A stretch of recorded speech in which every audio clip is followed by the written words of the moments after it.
What's going on, everyone? Thank you for joining me. I originally was going to create a video for the 30th anniversary of Power Rangers, talking about what it meant to me, maybe bringing up certain episodes. I'm a little late for that, so instead I'm going to discuss the epic miniseries Green with Evil.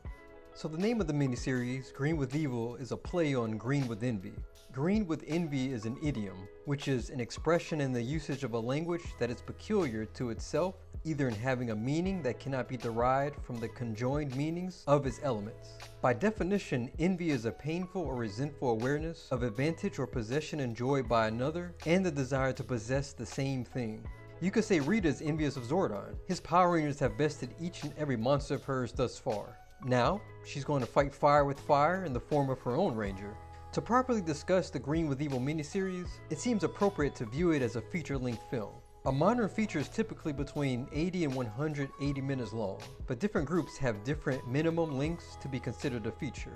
The Screen Actors Guild definition sets the minimum length at 80 minutes, while AFI and BFI's definitions call any film longer than 40 minutes a feature. Now let's break down this feature-length film. Act 1 generally contains exposition that helps set up the world the main character or characters live in. The 5 Rangers are friends, supporting their leader Jason, who is participating in a tournament. They see Tommy, who immediately reveals his intensity and skill level. We know right away that Tommy is the new kid. Jason and Tommy tie each other for points. So through show, not tell, we see that Tommy is formidable. Show don't tell is a writing technique that allows the reader to experience expository details of the story through actions, sensory details, words, or the expression of characters' emotions, as opposed to through the author's own description of events.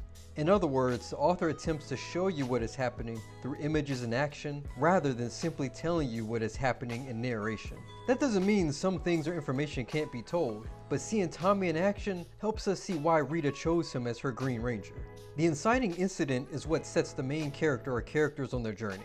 For the Power Rangers, this is when they returned to see the Green Ranger trash their command center, gave Alpha a virus, and Zordon was nowhere to be found. Zordon is the one who contacts the Rangers, not Alpha. And Alpha, when contacting the Rangers, didn't sound like himself.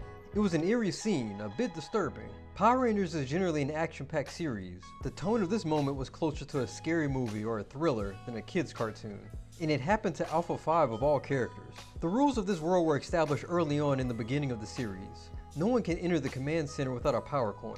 This rule provided a sense of security, that the command center was safe from Rita. The attack took away a sense of security for both the Rangers and the audience. The Green Ranger essentially broke into the Power Rangers' home. Concerning research regarding home security, when 1,200 British adults were surveyed, results showed 69% had at least once either themselves left a property or knew someone who had left a property and had then forgotten while out whether they had locked the doors or not. 58% had at least once either themselves left a property or knew someone who had left a property and returned to find they had left a door unlocked. A survey taken in America found that 81% of Southerners always locked their doors. As for Alaska and the rest of the Northwest, only 54% of respondents said they always secured their doors. Power Rangers typically followed a Monster of the Week formula or trope. IMDb says this about Monster of the Week.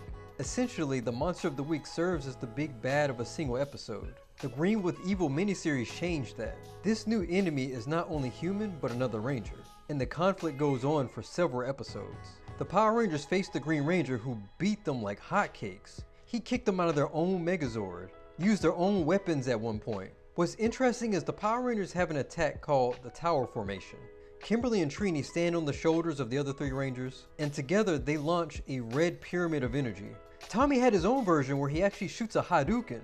He's truly on another level from them. Anyway, the Rangers retreat.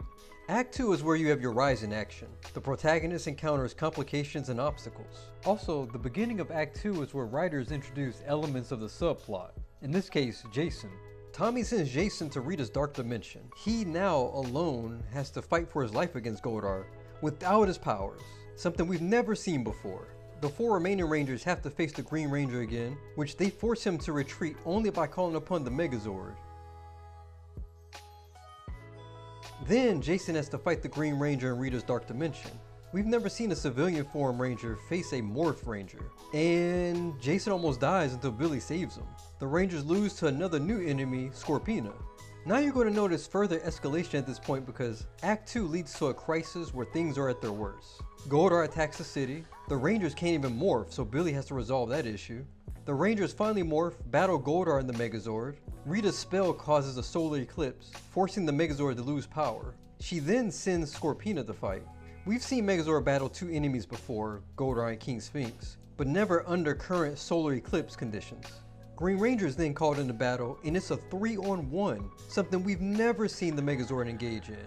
The Megazord is destroyed, the Rangers feel defeated.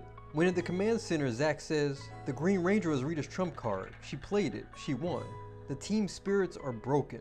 Per research, mental defeat is a thought process involving a loss of emotional autonomy and a sense of feeling broken or less than human, expressed through statements such as, "I feel like a loser." It has been shown to contribute to post-traumatic stress disorder.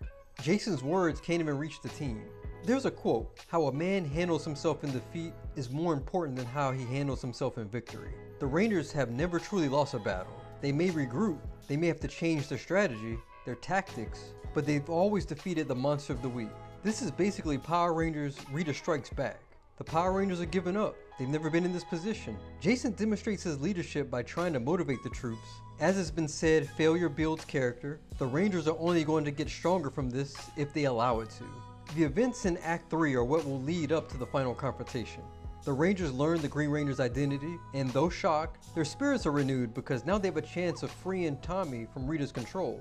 Tommy attacks the city with the Dragon Zord. The Rangers try to hold him off for what good that does. Alpha is successful in saving Zordon. Zordon's return allows for the restoration of the Zords.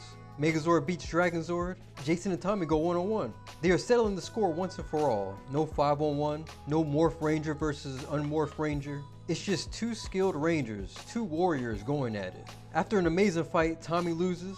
The Sword of Darkness is destroyed, the spell is broken, and the Rangers get a new, powerful ally. For the Power Rangers, this is a story about growing up. Zordon has been pivotal in the Rangers' previous battles. He is their mentor, their teacher, their father figure, basically their Professor Xavier, always providing guidance and wisdom. With him out of the picture, they had to figure out things for themselves. They had to grow, mature a bit. Now I think Green with Evil also works from Tommy's perspective. In Act 1, Tommy's match with Jason establishes their rivalry, albeit a friendly one. Tommy also sticks up for Kimberly when she's harassed by Bulk and Skull.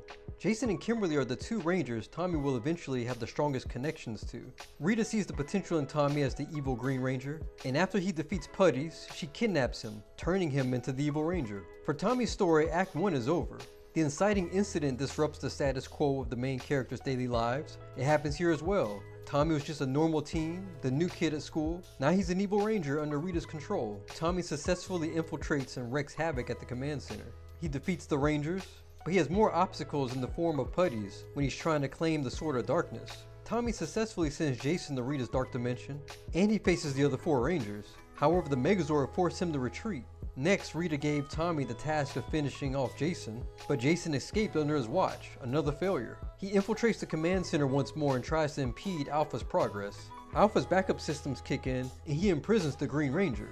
Remember, Tommy's motivation is serving Rita, his empress, and for his many victories, he's experiencing some setbacks as well. It seems like with him trapped in the energy field, he has no chance of escaping. The Rangers finally have him.